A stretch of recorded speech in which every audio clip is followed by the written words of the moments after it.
Algumas crianças vai chorando de alegria para a sala, né? É benção. É uma alegria que ela não consegue controlar a emoção e chora mesmo para ir para a salinha. Depois acostuma.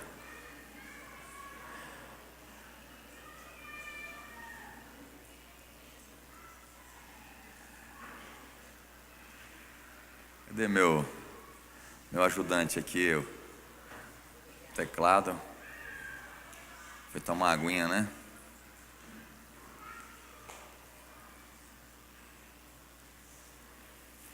Romanos capítulo 5, versículo 20 diz: veio porém a lei, para que a ofensa abundasse.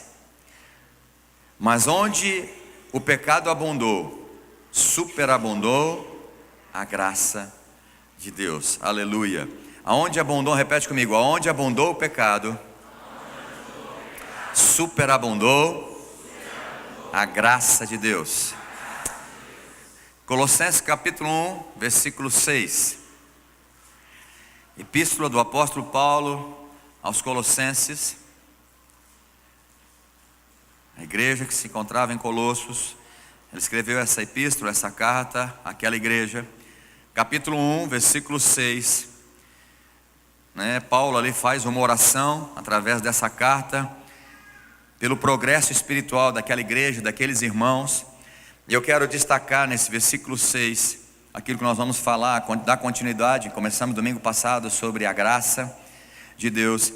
Ele diz assim no versículo 6: que já chegou a vós, como também está em todo o mundo, e já vai frutificando, como também entre vós, desde o dia, repete comigo, desde o dia em que ouvistes e conhecestes a graça de Deus em verdade. Põe para mim na NVI esse versículo, fazendo favor. Então Paulo, orando ali para o progresso daqueles crentes lá em Colossos, fortalecendo, orando. E aí no versículo 6 ele diz: olha, que chegou até vocês, e por todo o mundo este evangelho vai frutificando e crescendo, como também ocorre entre vocês, desde o dia que vocês ouviram e entenderam a graça de Deus. Repete comigo, em toda a sua verdade. Irmãos, eu quero que você entenda uma coisa: falar sobre graça, pregar sobre graça, eu preciso da graça de Deus. Porque falar de algo tão profundo, de algo que é do céu, uma característica do céu, ela não é da terra. Porque muitas vezes a graça de Deus é injustiça para nós aqui na terra. E eu vou falar um pouco sobre isso nesse domingo. Então é um desafio muito grande. Mas Paulo está dizendo: olha, eu oro porque vocês ouviram e entenderam toda a graça que é o evangelho do Senhor Jesus Cristo. Então nós precisamos ouvir, mas não basta ouvir, nós precisamos entender a graça. Porque se não entendermos, que é o título da minha mensagem, entender para corresponder a esta graça.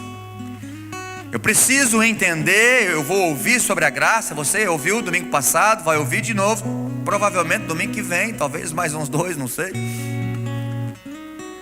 Mas você precisa compreender esta graça, você precisa desse entendimento para que você possa corresponder ou viver, desfrutar desta graça de Deus. Porque se não for assim, muitos crentes vêm para a igreja e a graça de Deus está liberada, mas vive uma vida desgraçada, não tem a graça de Deus sobre ele. Então a primeira coisa que você precisa aprender é que nós crentes, repete comigo, nós crentes somos os únicos que pisam nessa terra, que tem a condição de viver de maneira espiritual. Nenhum outro ser humano tem a condição de viver de forma espiritual. Então nós somos compostos de corpo, alma e espírito. E muitas vezes a nossa alma atrapalha muito a obra do Espírito em nós. Por quê? Porque a tua alma talvez, eu não sei como é que você veio aqui, talvez a tua alma está totalmente debilitada, depressiva, problemática, passando momentos difíceis, financeiro, ou com o casamento, ou com filhos. E aí você vem para a igreja com a alma totalmente abatida. E aí tudo aquilo que Deus tem liberado sobre você, você não consegue receber, porque você não tem a capacidade, ou pelo menos não entendeu, mas vai entender agora, para fazer essa dicotomia, para separar o homem espiritual que nós somos, a mulher espiritual que nós somos, da nossa alma. Porque a nossa alma muitas vezes atrapalha o mover do Espírito. Por isso que Hebreus capítulo 4, versículo 12, o escritor de Hebreus diz que a palavra de Deus, ela é eficaz, ela é mais cortante e penetrante do que uma espada de 2 gumes, e ela é apta para discernir, ela penetra até o ponto de dividir alma, repete comigo, dividir alma e espírito. A palavra de Deus falando ao nosso espírito tem esse poder de dividir. A tua alma não pode atrapalhar o que o Espírito Santo quer falar com você nessa manhã. Você pode dizer amém? Então é um exercício, você precisa entender. Alma, quieta-te, cala a boca. Eu estou enfrentando uma luta, mas eu quero ouvir o Espírito Santo falar no meu espírito. Eu quero me comunicar com Deus através do meu espírito. E só crente tem essa capacidade. Quem não é crente não tem. A alma dele leva por uma depressão profunda até a morte. Mas o crente, ele é espiritual. Você tem a capacidade de falar, alma, você fica quietinha agora, que chegou a hora do ministério da palavra, e eu vou ouvir a voz do meu Deus, que vai falar no meu espírito, e eu vou entender essa graça, e eu vou corresponder a essa graça, e eu vou viver na graça de Deus. Eu posso escutar um amém? Então fecha os teus olhos, por favor, e começa a dar ordem na tua alma. Fala, fica quieta. Pode falar em nome de Jesus. Fala a sua alma agora, em nome de Jesus, em nome de Jesus. Se você não está conseguindo e ora em línguas, começa a orar em línguas agora. Gere isso no teu espírito, gere isso. Você tem que estar pronto para receber a palavra de Deus, porque a palavra de Deus, ela faz essa divisão entre alma e espírito, e é no espírito que você vai receber a palavra. É no espírito que Deus vai falar com você. Deus fala conosco através do nosso espírito. O Espírito Santo fala ao nosso espírito, e a tua alma muitas vezes atrapalha. Pai, em nome de Jesus, Pai, é algo tão profundo falar sobre graça. Eu não tenho condição, Senhor, de adentrar o coração, mas a tua palavra tem esse poder. Espírito Santo, traga a iluminação para entendermos a revelação da tua palavra de graça. É tão complexo, é algo genuíno do céu, que muitas vezes como ser humano, a nossa alma não vamos entender. Por isso nos dá a graça desse entendimento. Fala conosco, Espírito Santo, ministra ao meu coração novamente. Ah, Deus, quando eu falo de graça eu fico todo quebrantado, porque eu consegui através do teu Espírito entender o que é graça. Para mim mexe demais comigo, Senhor, toda vez que nós vamos falar sobre isso, porque eu quero aprender a viver na graça, a corresponder a esta graça, a desfrutar de toda esta graça. Ajude essa igreja, Deus, essa é a minha oração como pastor. Ajude todos que entraram aqui. Não permita que a alma dele leve ao sono, à distração, que a alma dele, possa levar a mente a ficar viajando, mas que o Espírito Santo de Deus fale profundamente no espírito deles e traga uma revelação profunda para gerar uma mudança na vida espiritual, para que eles possam ter uma vida espiritual prazerosa, frutífera na tua presença. É minha oração nessa manhã em nome de Jesus. Amém. Amém. Eu quero introduzir essa palavra bem rápido, correndo tudo que eu falei domingo passado, aqueles que não estavam aqui para poder entender.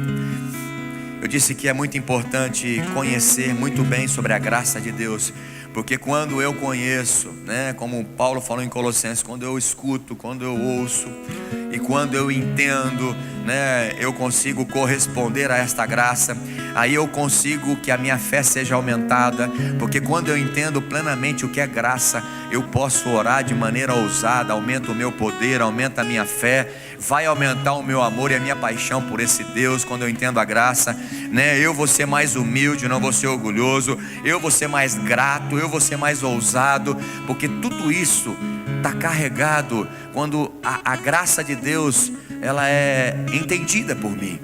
Tudo isso vai acontecer se você ouvir e entender a graça e corresponder a esta graça. Eu profetizo que vai acontecer com você nessa igreja. Vai aumentar o amor de Deus no seu coração, vai aumentar a fé em você, vai aumentar o poder, vai aumentar a ousadia. Você vai ser mais grato, você vai ser mais humilde, você vai ter mais poder dado por Deus. Tudo isso está alinhado com o entendimento da graça. Por isso que é muito importante você entender. E diz também, para que a graça não se torne uma desgraça na vida do crente, nós precisamos ter um equilíbrio do entendimento da graça. Mas essa introdução não é para estragar tudo aquilo que eu vou falar sobre graça, mas é para que você entenda e tenha um equilíbrio. Eu quero dar alguns textos que eu não dei domingo passado, bem rápido para mim. Eric, Atos capítulo 13, versículo 43, vai ser mais fácil eu ler aí com você. E depois já deixa no ponto Tito capítulo 2, versículos de 11 a 3. Eu falei que a graça, na minha concepção, dentro da minha visão como pastor dessa igreja, eu não creio no pensamento calvinista da graça irresistível. Aquilo que Deus olhou do céu e falou: esse vai ser salvo, esse não vai, e aleatoriamente, ou porque Ele é Deus, Ele poderia fazer isso. Eu não tenho dúvida que Deus poderia escolher uns para ser salvo, outros para ir para o inferno, porque Ele é criador, Ele faz o que Ele quer. Mas entendendo um pouco do que Deus criou o ser humano, o amor que Ele deu, o livre-arbítrio que Ele deu para o ser humano, eu não creio nisso. Até porque a Bíblia tem vários versículos que eu citei domingo passado, vou falar alguns aqui, e a vontade de Deus é que todos se salvem. Então, se a vontade dEle é que todos se salvem, então a coerência é que eu não posso falar: Deus predestinou esse para salvar e esse não. Então alguma coisa não está em coerência na Bíblia. A Bíblia não tem dúvida, não tem erro. Então, na verdade, a vontade de Deus é que todos os homens se salvem, mas todos não vão ser salvos, porque eles não vão corresponder a essa graça da salvação, Então olha o que diz Atos 13, 43. Despedida a congregação, muito dos judeus estrangeiros piedosos convertidos ao judaísmo seguiram Paulo e Barnabé. Estes conversavam com eles, recomendando-lhes que continuassem, repete comigo, continuassem na graça de Deus.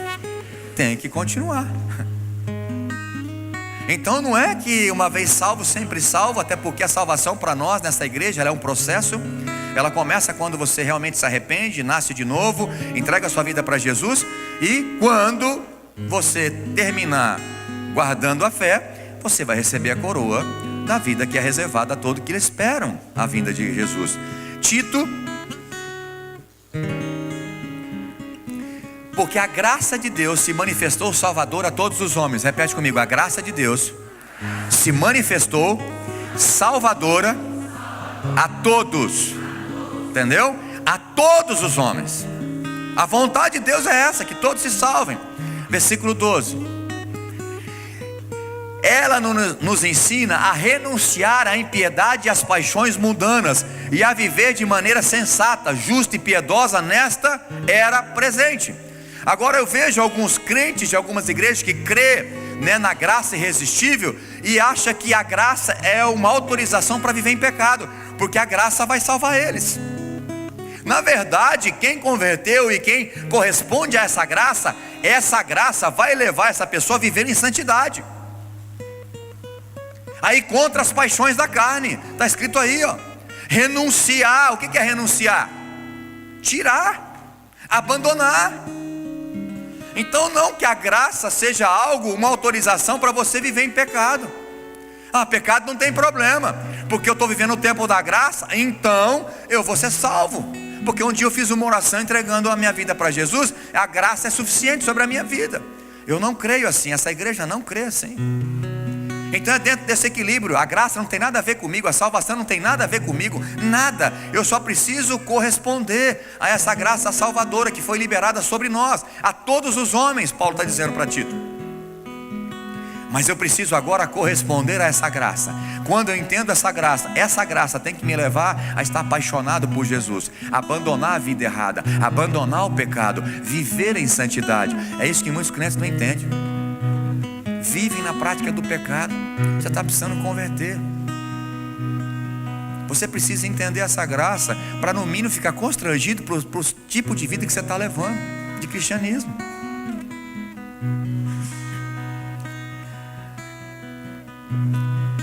A própria Bíblia diz em 1 Timóteo capítulo 3, versículo 16, que toda a escritura é inspirada por Deus. Ela é útil útil ou proveitosa, depende da versão, para ministrar a verdade. Então a palavra de Deus é a verdade. João 8,32, não é isso? Conhecereis a verdade, e a verdade vos libertará. Qual é a verdade? A verdade é a palavra. Mas não é Jesus? Jesus é o verbo. João 1,1 diz: no princípio era o verbo era Deus, e o verbo estava com Deus. É a palavra. Jesus é a própria palavra. Então quando eu conheço a verdade me liberta. E aí continua 1 Timóteo 3,16: ela é útil para repreender o mal, para corrigir os erros, e o que eu quero destacar, para ensinar a maneira certa de viver. O cristão precisa aprender qual é a maneira certa de viver o cristianismo. Eu preciso corresponder, desfrutar de toda a graça de Deus. Então eu falei vários versículos, eu não vou aqui, só vou citá-lo. Jesus advertiu para não olhar para trás. Então se ele advertiu, é porque nós devemos continuar na graça, perseverar na graça. Não eu continuo vivendo de qualquer jeito e eu vou ser salvo dessa forma. Falamos da videira que pode ser cortado. Paulo falou daqueles que naufragaram na fé. Paulo falou, olha, considere a bondade e a severidade de Deus. A bondade para aqueles que permanecem, a severidade para aqueles que caem. Falei de Hebreus 6, aqueles que uma vez foram iluminados, os olhos do coração, experimentaram do Espírito Santo e caíram. É impossível para que eles voltem de novo ao arrependimento. Agora tem uns versículos mais profundos. Gálatas bem rápido, Gálatas capítulo 2, 21 e Gálatas capítulo 5, versículo 4. Presta atenção. Se a graça é irresistível, Paulo está dizendo alguma coisa aqui. Ele diz: eu não anulo a graça de Deus, pois se a justiça vem pela lei, Cristo morreu inutilmente. Isso significa que nós podemos anular o fluxo da graça de Deus na nossa vida. Quantos entendem isso? Pastor, mas a graça não está liberada? Está, mas você tem o poder, pelo livre-arbítrio que Ele te deu, de anular o poder da graça. Nós falamos aqui, a graça não é apenas um favor imerecido. Na verdade, a graça é uma capacitação do céu para viver de maneira vitoriosa. É um poder capacitador de Deus para você. Então eu não anulo a graça de Deus. Agora 5, notei aqui 5:4, Gálatas 5:4. Vocês que procuram ser justificados pela lei, olha só, vocês separaram-se de Cristo e caíram da graça. Aqueles que querem viver pela lei de Moisés, não comer aquilo, guardar determinado dia, Paulo está sendo bem claro. Esse é um dos problemas dos Gálatas. Olha, se você acha que você vai ser justificado pela lei, vocês caíram da graça. Ou seja, Jesus morreu em vão. Em Hebreus também, o escritor de Hebreus diz, olha, não negligencie a graça de Deus. Hebreus 2:3, se eu não me engano. Olha, cuidado para vocês não negligenciar a graça de Deus. 2 Coríntios capítulo 6, versículo 1. E depois Hebreus 12, 15 e o versículo 28. 2 Coríntios capítulo 6, versículo 1. Como cooperadores de Deus, como embaixadores de Cristo, como mordomos do céu, insistimos com vocês para não receberem significa que eu posso considerar a graça coisa vã, inútil. Então, como cooperadores de Deus, insistimos com vocês para não receberem em vão a graça de Deus. Pegou o outro aí? Hebreus 12, versículo 15, depois do versículo 28. Cuidem que ninguém se exclua da graça de Deus. Se a graça é irresistível, não tem como eu me excluir. Então, se o escritor está dizendo, é porque tem.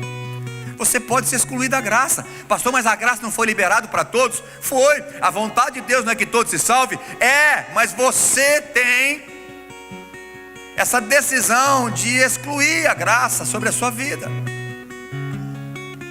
Então cuidado, que ninguém se exclua da graça de Deus, que nenhuma raiz de amargura brote e cause perturbação, contaminando a muitos. Eu não quero entrar aqui na raiz de amargura, porque senão aí a gente já vai para um caminho que vai muito longe, nós vamos desviar. Mas é uma coisa muito profunda isso também. Mas agora o versículo 28. Portanto, já que estamos recebendo um reino inabalável, que é o reino de Deus, o reino dos céus, aleluia. Ele é inabalável, nada abala o céu. Você fica abalado porque você vive nessa terra, amém? Quando tem problema, enfermidade, dificuldade financeira, você fica abalado ou não fica? É porque você está vivendo muito nessa terra. Você tem que começar a viver como cidadão do céu, porque o reino de Deus é um reino inabalável. Pode cair 1000 à minha esquerda, 10.000 à minha direita, mas eu não vou ser atingido, porque eu estou no reino inabalável. Portanto, já que estamos recebendo um reino inabalável, sejamos agradecidos, irmão. Corresponda a isso.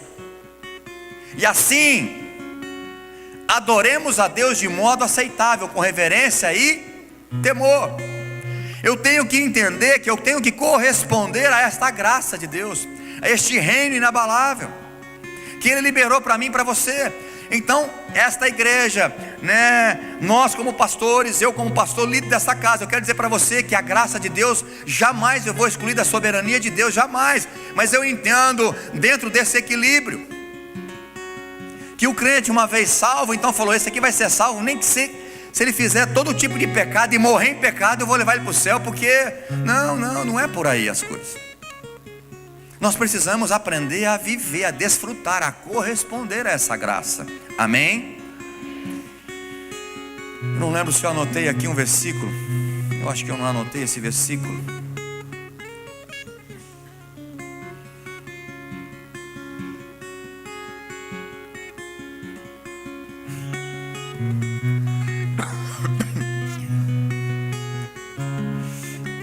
Mas amém. Ok, acho que é o suficiente. Então, diante dessas passagens e todas aquelas que eu falei domingo passado, isso mostra que seria inevitável, seria um desperdício Deus ter deixado todos esses avisos, essa exortação, se o crente tiver de maneira incondicionalmente salvo. Quantos concordam comigo? Então, se a graça é irresistível, eu não posso fazer nada, eu não tenho, eu já vou para o céu, porque Ele falou, não, você vai na marra para o céu, meu filho. Eu não creio dessa forma. Seria um desperdício, essas passagens se tornam sem efeito. Essa exortação de Deus para a gente permanecer firme, para a gente corresponder à graça, para a gente desfrutar dessa graça. Olha, eu quero dizer para você que nada temos a ver com a salvação. Tudo é graça de Deus.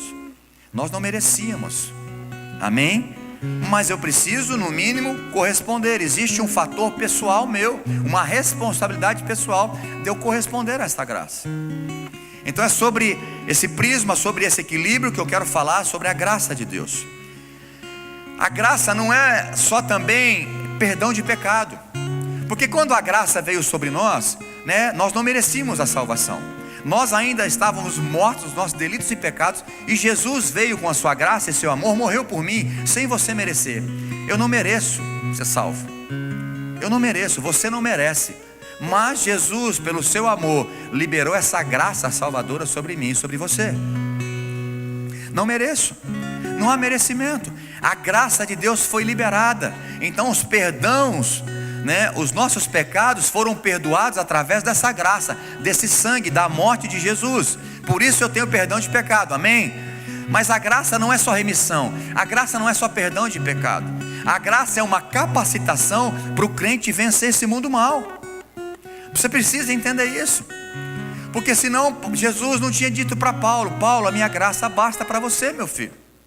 Se era só para perdão, por exemplo, quando eu leio em Lucas capítulo 2, né, tem um versículo que diz assim: Jesus crescia, o menino Jesus crescia em graça. Jesus tinha pecado? Não. Então a graça não é só perdão de pecado, remissão, ela é também, ela alcança isso, ela perdoa os nossos pecados. Você não merecia perdão, mas Ele te perdoou pela graça, aleluia.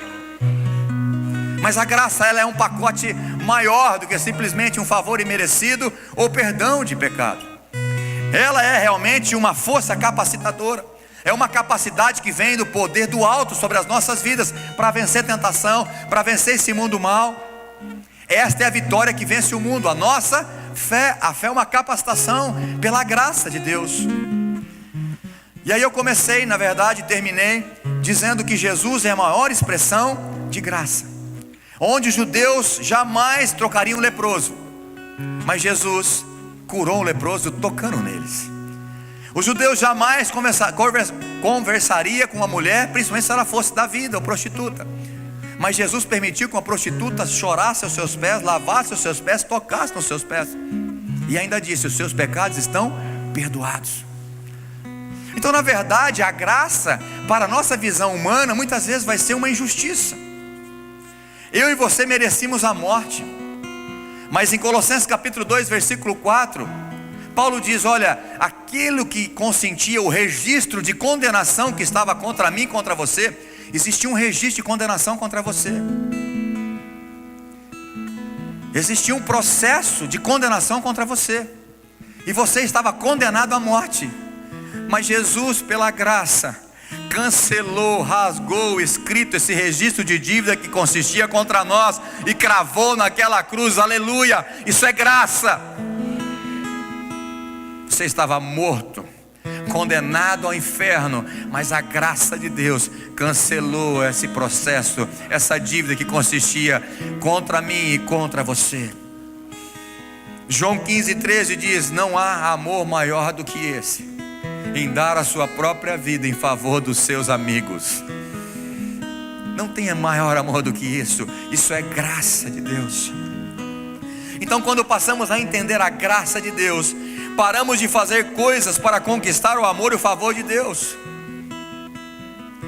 Quando você entende a graça, você não vai ficar orando e jejuando, se martirizando fisicamente para chamar a atenção de Deus, para que Ele te ame. Não. Você não tem que fazer isso para Ele te amar, porque Ele já te ama incondicionalmente. O amor dele é muito grande por você, muito maior do que você possa imaginar. Então, quando eu entendo a graça de Deus sobre mim, eu não fico fazendo favor para Deus. Tem muito crente querendo fazer favor para Deus, pagar o que Deus fez por você. Irmão, é impagável o que Ele fez por mim e por você. É graça. Porque se você não entender isso, você vai continuar vindo na igreja, fazendo oração, jejuando, buscando a Deus, dando o teu dízimo, e fala: agora eu preciso receber alguma coisa em troca. E aí você vai ficar frustrado dentro da igreja. Não precisa, Ele já te ama.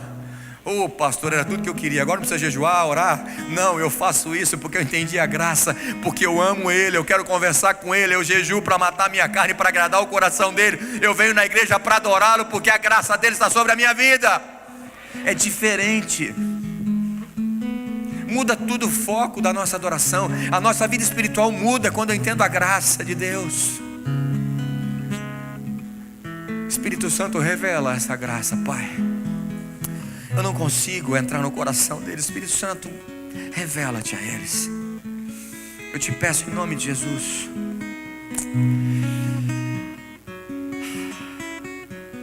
A graça está baseada no preço que Jesus pagou na cruz, e não no meu sacrifício para receber a graça dele.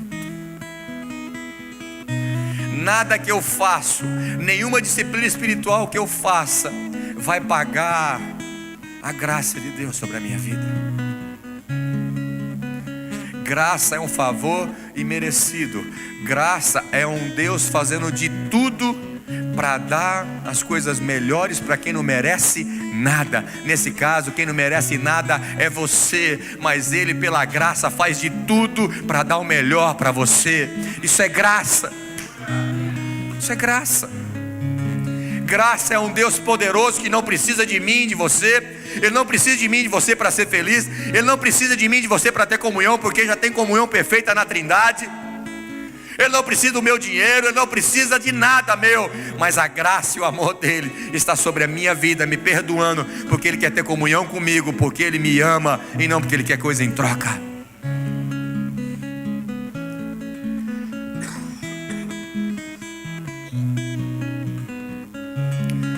Em João capítulo 1, versículo 16, versículo 17, fica bem claro que a graça é baseada no preço que Jesus pagou na cruz, e não no meu sacrifício que eu possa recebê-la.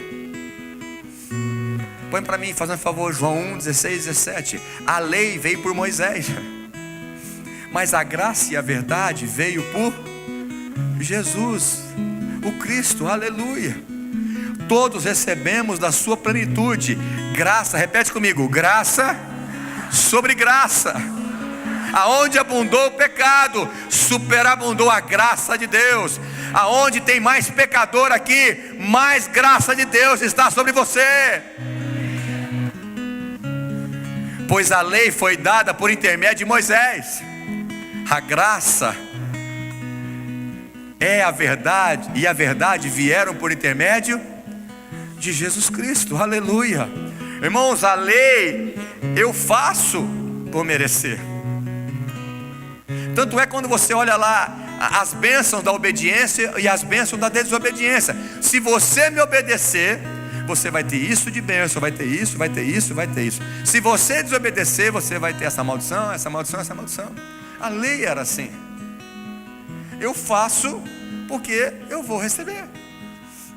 Então a lei veio por Moisés, mas a graça não tem nada a ver com isso. Então se você como crente quer viver no tempo da graça e viver com os moldes da lei, você é um crente desgraçado. Eu não estou xingando você, é que você está sem a graça de Deus. Você não está correspondendo, você não está desfrutando, você não está vivendo essa plenitude de graça. E você precisa aprender e viver isso, irmão. Irmãos, isso é libertador.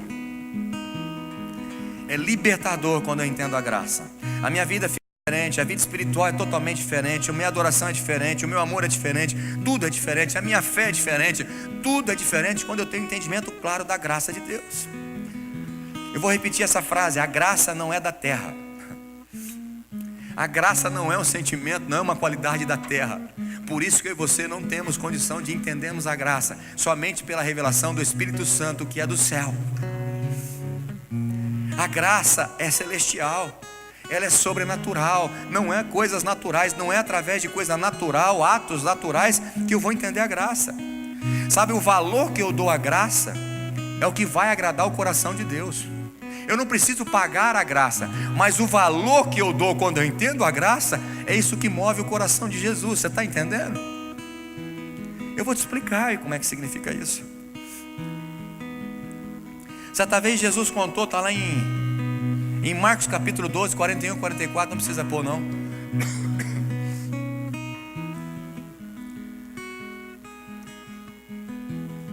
Era hora do culto e era hora de trazer dízimo e ofertas. E o povo começou a trazer a sua oferta. E o gasofilácio estava ali. O gasofilácio está aqui. Eu ia pôr o certo de gasofilácio, mas não vai dar muito certo, então deixa ficar uma boa, né? E Jesus estava assim, mais ou menos assim. Não tinha envelope para não constranger ninguém, né? Já pensou se não tivesse envelope? Você ia trazer aqueles R$2 cheio de durex, rasgado? Não, né? Você não ia. Mas se alguém ver, que vergonha. Mas Jesus estava vendo todas as ofertas. E aí acabou as ofertas e Jesus chamou seus discípulos e foi ensinar sobre a graça para eles. O valor que eu dou à graça é o que move o coração de Jesus. Eu não tenho como eu pagar a graça. A graça ela é do céu. Mas Jesus chamou eles e falou: vem cá, tá vendo essa viúva aí? Deu 2 moedinhas. quero dizer para você que ela deu muito mais, mas muito mais do que todos esses ricos que pôs aqui 1.000, 2.000, 5.000, 10.000, 20, 30 mil. No caixa da igreja, 2 moedinhas numa construção que tem que ter milhões. Nós se olhar e falar: ei, viuvinha, Deus te abençoe, mas não vai virar nada essas moedinhas. Precisava é de 1 milhão já de uma vez. Mas Jesus olha e fala: sabe quem deu mais? Sabe o que me chamou a atenção? O valor que ela me deu. Porque ela deu tudo o que ela tinha. Mesmo que seja insignificante para vocês. Mas os ricos deram o que estava sobrando. O que é 500 mil para quem tem 2 milhões? O que é 2 mil, 20 mil, 30 mil para quem está cheio de carro, casa e dinheiro no banco? O que é isso? O que é isso? Sobra, irmão. Isso é sobra. Mas o valor que eu dou à graça é o que toca o coração de Jesus. E tem gente que traz dízimo e uma ofertinha, depois fala: ei, agora sim, agora eu vou ter dinheiro, ó. Agora esse mês eu vou bombar.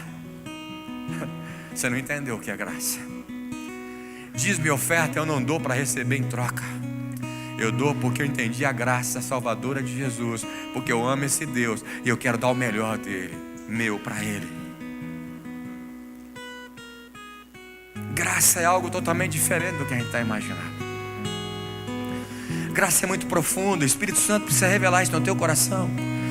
Jesus sempre mostrou satisfação por pessoas verdadeiras e honestas em seus sentimentos, mesmo que sejam pecadores. Mas Deus sempre destacou pessoas honestas e sinceras com os teus sentimentos, que olha para Ele e fala: eu sou pecador, eu sou indigno. Foi por isso que Jesus falou em Marcos 12:13, deu uma lição para aqueles fariseus. Ele diz assim: os sãos não precisam de médico. Eu não vim chamar justos, eu vim chamar pecadores ao arrependimento.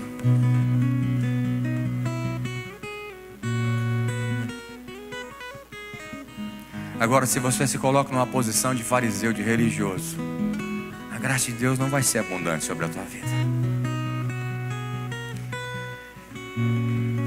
Jesus rejeita os fariseus santinhos, os bonzinhos. Você que se acha muito bonzinho,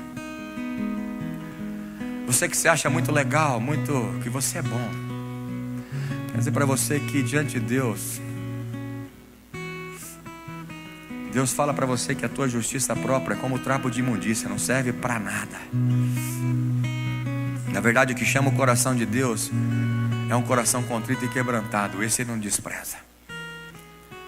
Por que Davi era chamado homem segundo o coração de Deus? Porque ele não pecou em nenhum momento na sua vida, certo? Não. É porque quando esse homem pecava,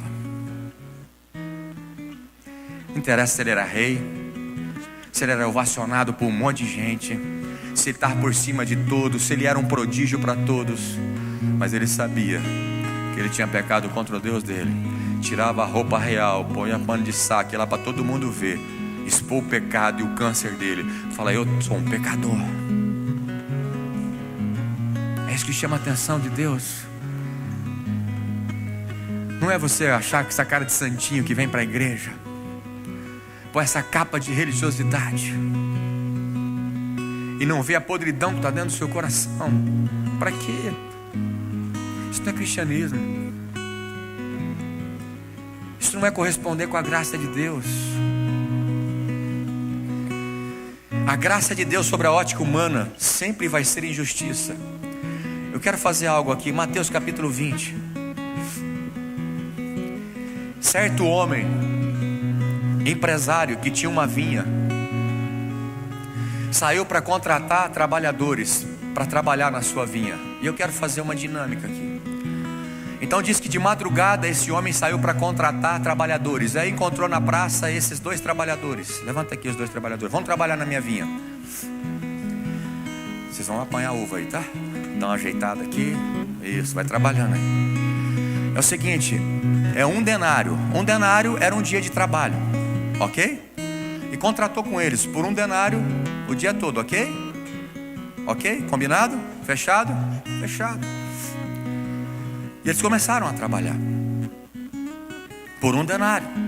Foi combinado com eles, porque eles estão trabalhando. Não está trabalhando, irmão. Não vai ganhar no final do dia, não.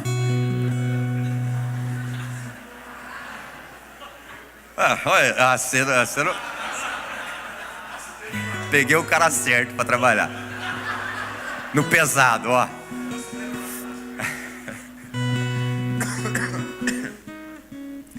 Por volta das 7 horas da manhã eles começaram. Às 9 horas, ele viu algum que estava na praça ocioso. O que você está fazendo aí? Vou tirar o pastor, né? O pastor a gente tem que honrar. O que você está fazendo? Ninguém me chamou para trabalhar, eu estou sem emprego, está desempregado. Vem cá, rapaz, vamos trabalhar. Vem cá, rapaz, você está fazendo o que à toa na praça? Vem cá, vamos trabalhar. 9 horas da manhã. Olha, só que eu vou pagar o que for justo, ok? Vocês estão começando às 9, vou pagar o que for justo. Vem aqui, ó, começa a trabalhar aqui. Vocês que não trabalham não, que vocês vão ver. Vou mandar o capataz. Aí, esse homem, por volta da meio-dia, e depois às 3 da tarde, ele viu outros, meio-dia e o outro às 3. E falou, ó, vem cá meio-dia. Vem cá, seu moção. Meio-dia. Acordou tarde esse. E contratou eles. Ó, eu vou pagar o que for justo. Não, não é aí não. Fica mais pra cá. Trabalha nessa parte da vinha, porque lá já tem trabalhador. Às 3 horas da tarde, chamou os outros, estava meio ocioso. Vem cá. Às 3 horas da tarde. Falou, o que vocês estão fazendo aí, rapaz? Ninguém chamou. Não, mas vocês querem trabalhar? Então trabalha na minha vinha e eu vou te pagar o que for justo, ok? Beleza. 5 horas da tarde. Agora eu preciso escolher bem essa pessoa.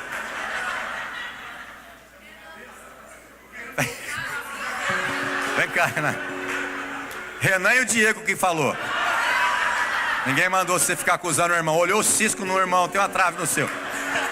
Pronto, biblicamente. 5 horas da tarde. O que vocês estão fazendo aí à toa, rapaz? Não estão fazendo nada porque ninguém contratou. Então é o seguinte, trabalhe na minha vinha, que eu vou pagar o que for justo, ok? E todos estão trabalhando na vinha. Eles estão trabalhando, gente?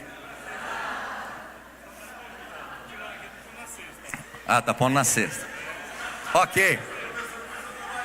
Começou agora, né? O boi só engorda com o olho do dono mesmo. Irmãos, isso é uma parábola de Jesus, presta atenção. Como na nossa visão a coisa é diferente. Aí ele chamou, acabou o dia, 6 horas da tarde. Falou para o capataz dele, para o gerente dele, falou, agora você paga o salário de todos eles do dia. Mas começa pelos últimos. E aí o homem veio e deu 1 denário cada um. Deu 1 denário cada um. Deu 1 denário cada um.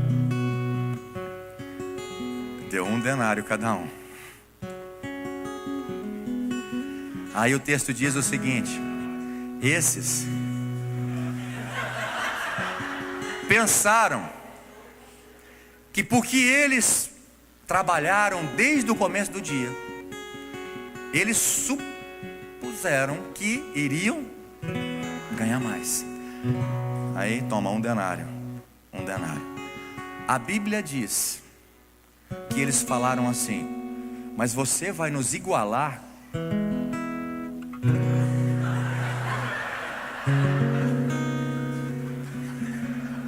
O senhor vai igualar o nosso salário com aqueles que começaram 5 horas da tarde?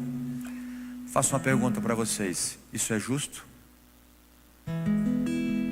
Quem está fazendo discipulado comigo, fecha a boquinha, fazendo um favor. Isso é justo? Responde, por favor, igreja. Pode responder. É justo isso? É injustiça demais isso. Como é que eu posso dar 1 denário para aqueles abençoados? Trabalhou 1 hora, que lá ficou o sol 40 graus, das 6 ou 7 da manhã até 6 horas da tarde. Comeu aquela boia fria. Eles não, eles comeram em casa. Só chegaram às 5 da tarde, outro às 3, meio-dia, outro às 9 da manhã. Obrigado, trabalhadores.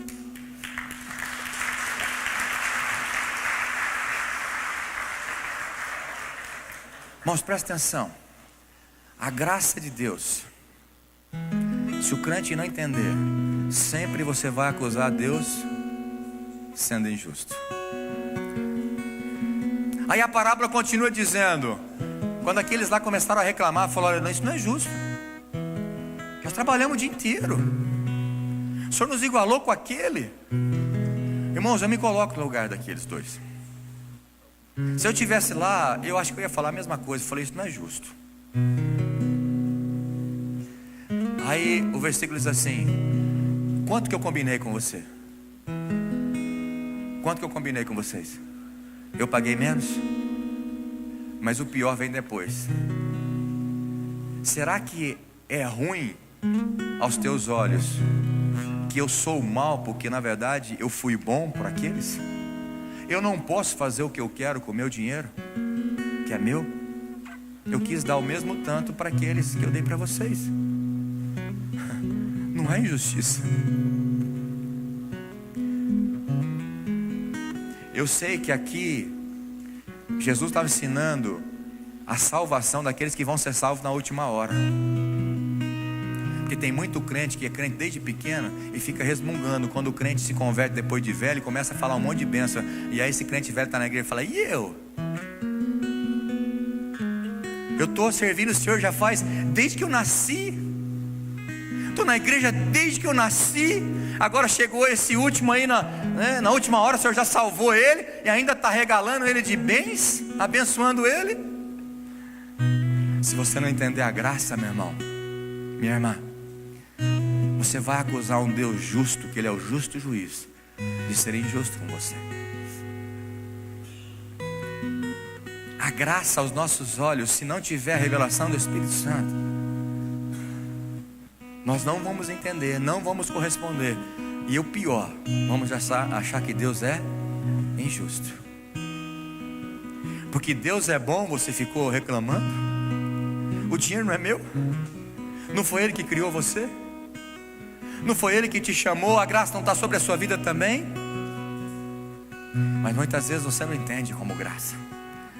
Você faz por merecer, porque eles mereciam mais, porque eles trabalharam mais.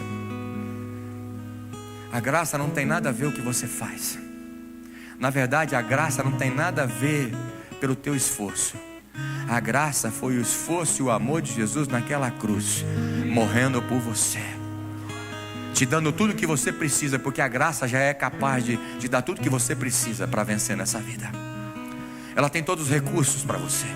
Ela tem provisão, ela tem poder, ela tem fé, ela tem paz, ela tem salvação. Lucas capítulo 15, abre comigo esse texto, fazendo um favor. Eu nem sei se eu vou conseguir terminar hoje até o que eu queria, mas eu vou no passo do Espírito Santo, não é nem no passo do gado. Lucas capítulo 15,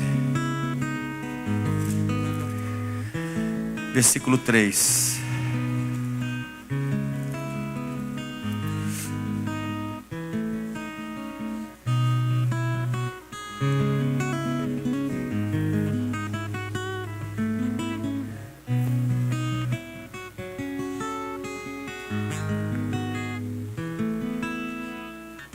Roubaram meu óculos.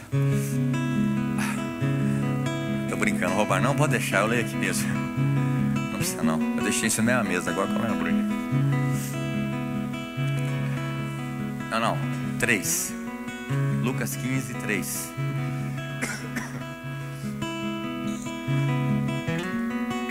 Vamos ler até o 10. De primeiro agora. Então Jesus lhe contou esta parábola: qual de vocês que, possuindo 100 ovelhas e perdendo uma, não deixa as 99 no campo e vai atrás da ovelha perdida até encontrá-la? E quando a encontra, coloca alegremente nos ombros.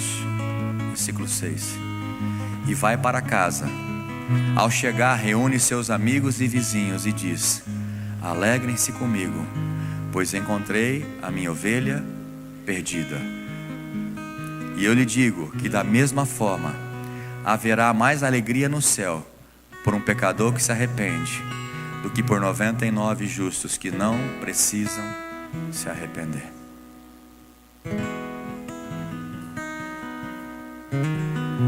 O que vocês acham de o pastor e a liderança dessa casa fazer uma festa quando tem gente convertida nova? A gente faz uma festa e você está há muito tempo aqui, nunca recebeu uma bexiga, nunca recebeu uma festa, um parabéns, o que você vai falar de nós?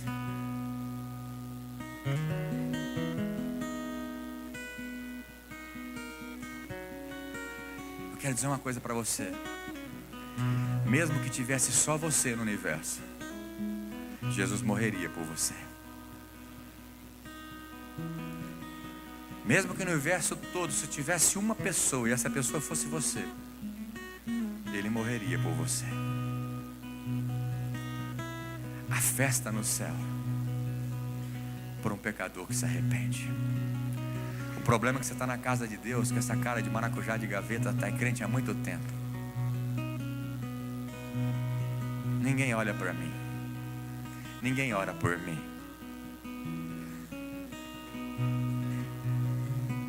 Eu sou um coitadinho, eu sou uma coitadinha. Eles só me repreendem. Você está precisando entender mais da graça de Deus. A graça já está sobre a sua vida, é só você desfrutar e corresponder com ela. O problema é que tem um monte de gente morrendo aí fora. Tem um monte de gente morrendo ao seu lado, que trabalha com você, que estuda com você, e você não fala nada da graça de Deus para essa vida. Você não entendeu nada do que é graça. Porque o dia que você entender, você vai entender que quando essa pessoa vier através do teu intermédio, vai ter alegria, prazer no teu coração, porque essa vida estava morta e agora está viva. Aleluia. E continua o texto.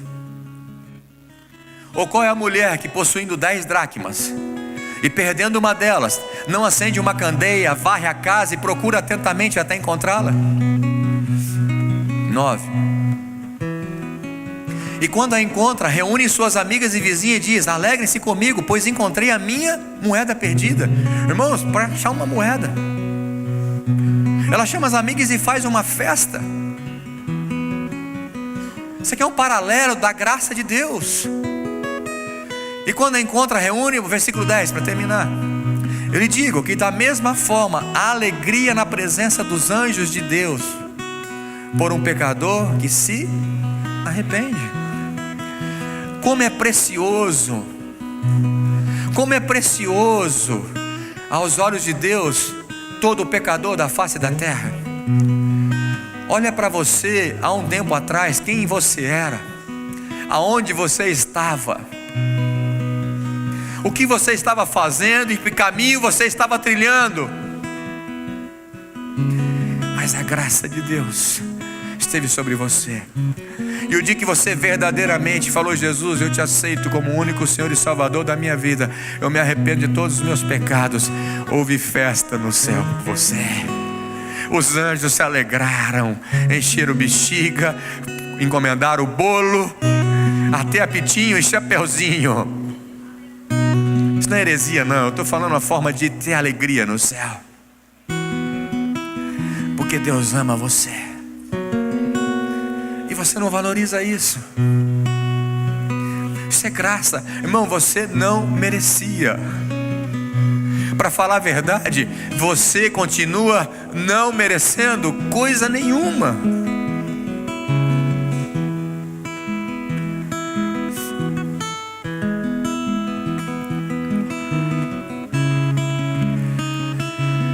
Quando você conseguir entender esse amor vai trazer cura para o seu coração. Quando você entender essa graça de maneira revelada no teu coração, isso vai curar você, vai tirar tua depressão, vai liberar perdão. Você vai conseguir liberar perdão para aqueles que te ofenderam, magoaram profundamente. Porque se você quiser receber o perdão de Deus, Jesus ensinou isso na oração modelo: perdoa os meus pecados, assim como eu perdoo os meus devedores. Se eu não perdoar, eu não tenho o perdão de Deus. Quando o crente não entende a graça, ele fala: eu não consigo perdoar. Na verdade, não é eu não consigo, é que você não quer, porque a graça é o perdão é uma decisão. Eu decido, porque está na palavra, então eu decido perdoar. Por mais que doa perdoar essa pessoa, mas está entregue, Senhor. O Senhor é o meu justo juiz. Eu entrego para o Senhor julgar a causa dele. Eu perdoo essa pessoa. Mas quem não entende da graça não consegue perdoar. Outra coisa que você precisa entender: Deus não é só Deus, Ele é Pai. Eu vou repetir. Deus não é só Deus, Ele é Pai. Pai nosso que estás no céu.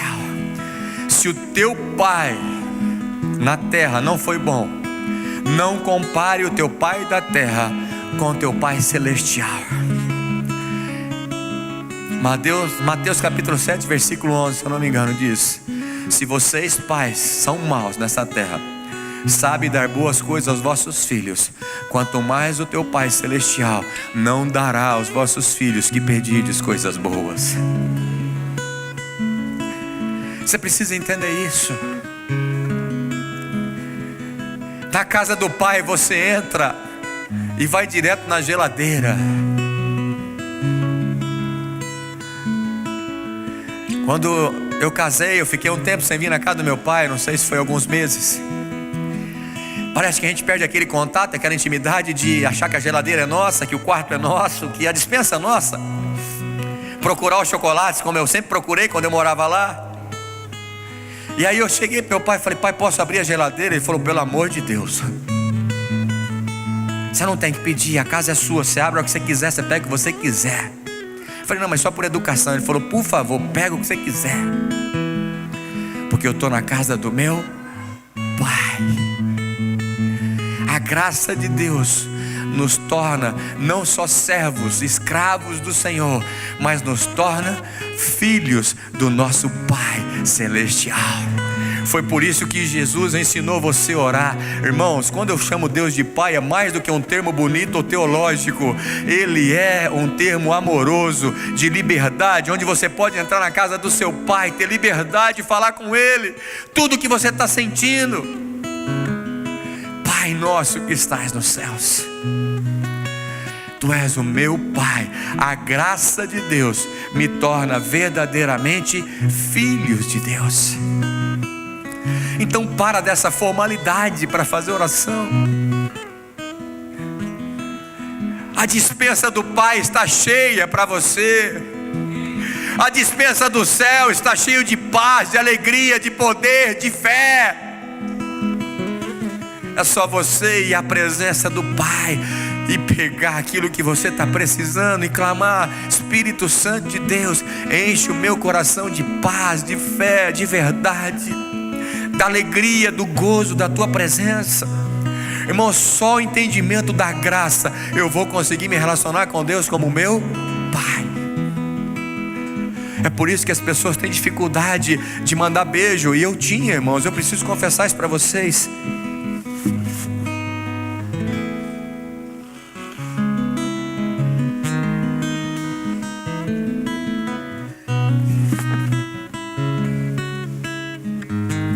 O relacionamento do meu pai com o meu avô, o pai dele, não foi dos melhores.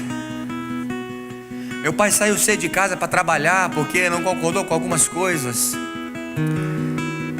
E eu sei que existia amor, tanto é que no final da vida dos meus avós, ele trouxe para Fernandópolis para ele ficar mais perto, para ele cuidar. Mas não tinha um relacionamento de amor, de beijo, de abraço. E ele passou isso para nós, para mim. Talvez o abraço que eu dava no meu pai era quando comemorava-se o Natal e o Ano Novo, que reunia a família. E aí tinha que dar aquele chavão: Feliz Natal ou Feliz Ano Novo. Aí você abraçava, talvez relava assim o rosto no outro. Mas que eu me lembre mesmo que eu recebi um beijo, que eu dei um beijo no meu pai, foi quando eu casei. Que aí talvez a dor da saudade, né? Falar: agora não vai estar mais aqui. E aí consegui dar um beijo no meu pai. E eu muito tempo, quando ministrava que Deus é o nosso Pai, que você tem que abraçar o teu pai, beijar o seu pai, ser sincero com o seu pai, abrir seu coração para o seu pai, eu tinha dificuldade, eu confesso, porque eu não tive esse relacionamento com meu pai. Para falar a verdade, as coisas erradas que eu fiz na vida, ele foi descobrir depois que eu casei. Porque a gente fazia tudo escondido, com medo do pai. Não tinha o meu pai como meu amigo, não porque ele não queria, ou porque não me amava, ou vice-versa, não, mas pela dificuldade da criação. Mas eu quero dizer para você, nosso Pai Celestial não tem nenhuma dificuldade de te amar, de se relacionar com você. Ele está sempre disposto, com o braço aberto, para receber você. A despensa dele está cheia de bênçãos para você. Você precisa entender que a graça de Deus torna você não só servo de um Deus poderoso, Criador dos céus e da terra, mas faz de você um filho amado do nosso Pai Celestial. Aleluia. Irmãos, é paternidade, é cuidado, é amor de Deus por nós. Tudo isso está relacionado sobre a ótica da graça. Então chamar Deus de Pai precisa ser mais que um termo bonito de oração ou uma verdade teológica. É um fato. Ele é um Pai de amor. Ele deseja dar boas coisas aos seus filhos. Se eu não me engano é Jeremias 29:11, diz: eu é que sei. Não é.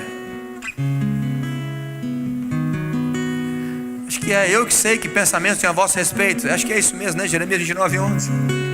Eu que sei os pensamentos que têm a vosso respeito, diz o Senhor, pensamentos de paz. E uma palavra mais próxima do original é prosperidade. Pensamentos de prosperidade, ou seja, prosperidade inclui paz, suprir todas as suas necessidades e alegria. Prosperidade não é riqueza. Então Deus está dizendo: eu é que sei os pensamentos que eu tenho a vosso respeito, meu filho. Eu tenho pensamentos bons a teu respeito. Eu tenho o melhor para você. Eu sonho com coisas grandes para você. Irmãos, quando a gente gera um filho, a gente não fala: eu quero que esse filho não dá em nada na vida. Mas todo pai tem uma expectativa de o filho crescer e ser alguém nessa vida. A expectativa de Deus, quando Ele foi gerar você no ventre da sua mãe, é que você cumpra o propósito, seja um homem abençoado, uma mulher abençoada, uma serva do Senhor. Mas muito mais do que isso, seja uma filha amada do Papai do céu, seja um filho amado do Papai do céu, aonde Ele está pronto para poder te corrigir, sim, disciplinar, sim, mas uma disciplina com amor. Por mais que eu veja Deus sendo duro na Bíblia, e tem que ser, filho tem que ser corrigido, exortado, mas sempre vai ter o amor do Pai Celestial para nós. Mateus capítulo 7 que eu diz, eu quero terminar com isso, versículo 11, repete comigo, fala assim: o meu Pai Celestial sonha com coisas grandes para mim. O filho tem liberdade. O servo, o escravo não tem liberdade, mas o filho tem. E João capítulo 1 versículo 12, Jesus diz isso, né? Ali João narra isso, fala: a todos quantos creram, aqueles que realmente nasceram de novo, creram em Jesus, Deus deu o poder de se tornarem filhos de Deus. Irmãos, isso é a maior graça que nós temos em vida. É não só ser um ser humano criado por Deus, não só ser um servo de Deus, nós devemos ser servo, mas muito mais do que isso. Mais do que um termo bonito e teológico, chamar Deus de Pai é uma realidade que eu e você precisamos desfrutar. Ele é o meu Pai amado, que cuida de mim. Um Pai está sempre pronto para nos ajudar, sempre, sempre, sempre. Ah, meu Pai só estava para castigar, mas o nosso Pai Celestial é diferente. Tem algumas pessoas que dizem: olha, mas se Deus é Pai, Ele esqueceu de mim. Tem um versículo que diz assim: Deus usando talvez o relacionamento mais forte de dois seres humanos, uma mãe e um filho que amamenta. Talvez esse seja o relacionamento maior de dependência e de maior ligação entre dois seres humanos. É a mãe e o bebê que amamenta. Ele diz: mesmo que uma mãe que amamenta esquecesse do seu filho, eu jamais me esquecerei de vocês. Isso é graça, favor que eu não mereço. Deus fazendo de tudo para alguém que não merece nada. É difícil de entender. É por isso que tem uma canção que diz: eu não entendo a graça, eu não consigo entender, mas eu creio e vou corresponder. Eu vou me lançar, eu vou amar mais, eu vou ter mais fé. Eu creio que não é por mim mesmo, se não é por mim é pela graça. Se Ele me ama dessa forma, eu vou confiar nesse amor e eu vou vencer nessa vida. Eu vou ser fiel até o fim, porque eu vou receber a coroa da vida. Mateus 7,11, para mim terminar. Eu li, não li, né? Eu só citei, né? Se vocês, apesar de serem maus, sabem dar boas coisas aos seus filhos, quanto mais o Pai de vocês, que está nos céus, dará coisas boas aos que lhe pedirem. Feche teus olhos em nome de Jesus. O ministério pode subir aqui. Eu lembro quando eu ia na Bi para namorar a minha esposa, eu ficava lá na casa do meu sogro e da minha sogra. Pensa numa liberdade que eles me davam. Eles falam: você fica à vontade, a casa é sua, pode abrir a geladeira. Minha esposa falava a mesma coisa, né? Minha namorada na época falou: olha, você pode pegar. Irmão, mas não é a nossa casa, não é o meu pai, não é a minha mãe. Eu não ia ficar abrindo a geladeira, pegando as coisas na despensa, porque não era o meu pai. Tinha que manter uma certa formalidade, um respeito. Mas na casa do Pai não. Quero dizer para você que você está na casa do Pai. Essa igreja não é do pastor, essa igreja é do Senhor Jesus Cristo. Ele é o bom pastor, Ele é o Pai nosso que estás nos céus. Eu queria muito que você que entendeu e tem tido muita dificuldade de corresponder a essa graça, de se relacionar com essa graça, viver nessa graça, e sente preso, sente meio intimidado, como se Deus estivesse castigando você, como se você tivesse que fazer algo por merecer, como se os teus pecados estivessem te proibindo de chegar a Deus, ou como Deus estivesse olhando para os teus pecados e te incriminando. Eu quero dizer para você que Ele não está te incriminando.